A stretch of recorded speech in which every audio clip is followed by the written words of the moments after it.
What's happening, everybody? We got another mechanicking video going on here.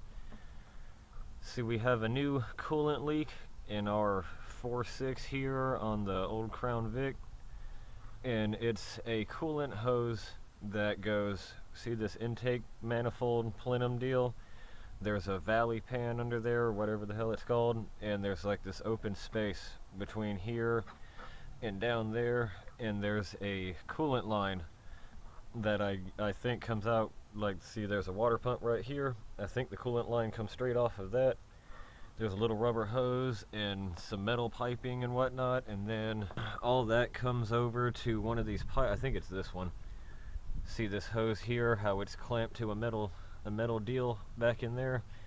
That is like the other end of this, so it's a heater hose that's ran underneath the intake plenum.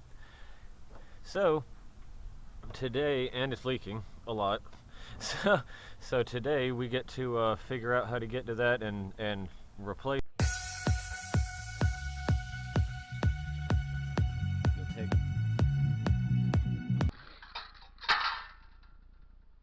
And I found this on a Ford something or another forum online. People said you could buy the part, that tube and all, and it's pretty expensive, and you have to pull the whole plenum and all this nonsense to change that tube.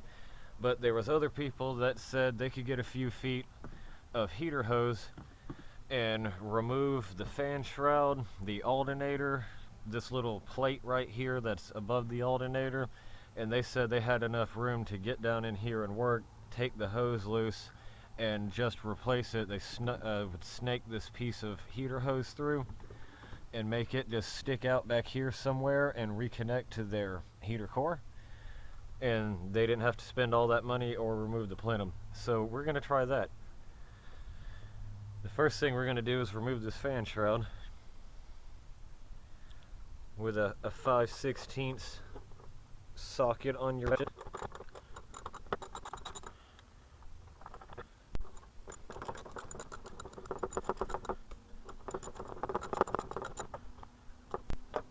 After you have those two bolts removed, the fan shroud is almost loose. You just have this wire connection over here. This is like stuck in the shroud. You'll have to unplug it.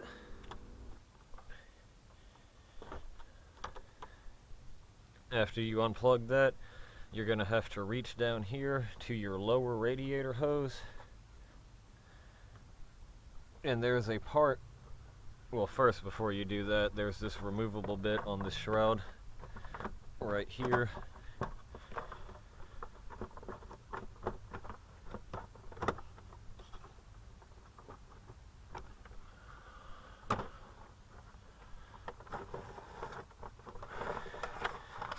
Spin that around.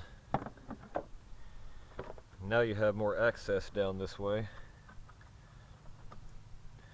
You're going to get down to this lower radiator hose, and there's like this little leg on the bottom of the shroud that the hose is sitting above. Like, see this hose? The leg's like that. So when you go to lift on your shroud, you can't. So you have to pull the hose out of the way and get that leg on top of it. You can't see it, but you'll feel it. After that, you can lift your fan shroud / electric fan assembly out. Yep.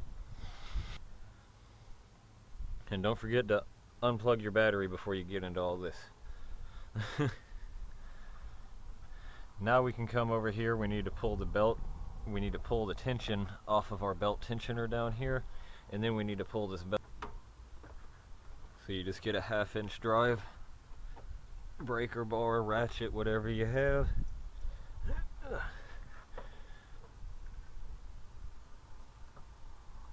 Pull it towards you. Now the belt is slack enough to pull it off. There you go. Good job.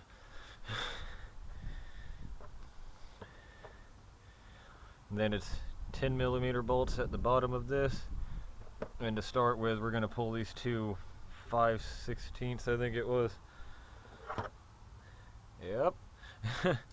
Bolts off of this cover on the top.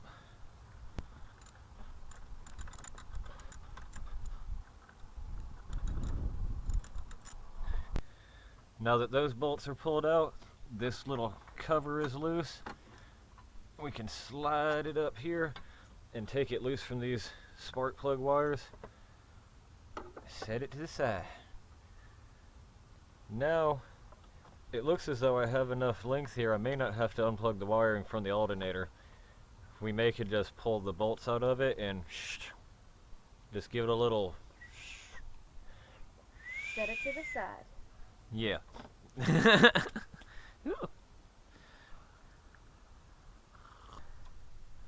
Now that we got our hose run and I made a quick trip to the store. I have this little adapter here. This is 3/4 on one side, 5/8 on the other, and that's how we're gonna make our step up from our 5/8 down in there, all the way up to the 3/4 to there. Yay!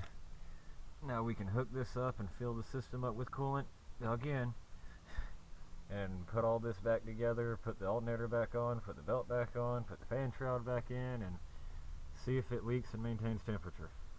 Doesn't leak and maintains temperature. That's interesting. Okay. Now we're looking a little bit better. See right here where this hose is running? That one still needs to be hooked up. Look down there, you may be able to see there's another metal tube there. That is the end of the tube that we just cut off. Not up there. That's why we had coolant spraying out. Oops. So now I got those swapped. We are top back off on coolant. And it seems like I got this hose run off precariously, like above this. So what I did is, before I hooked this to the heater core, I held it straight up in the air and I filled the whole system up with coolant from right there. That way, hopefully, I've eliminated the air bubble in this hose. But now we should be in much better shape. No more leaks under the intake and no more wide open pipe over there spewing coolant out.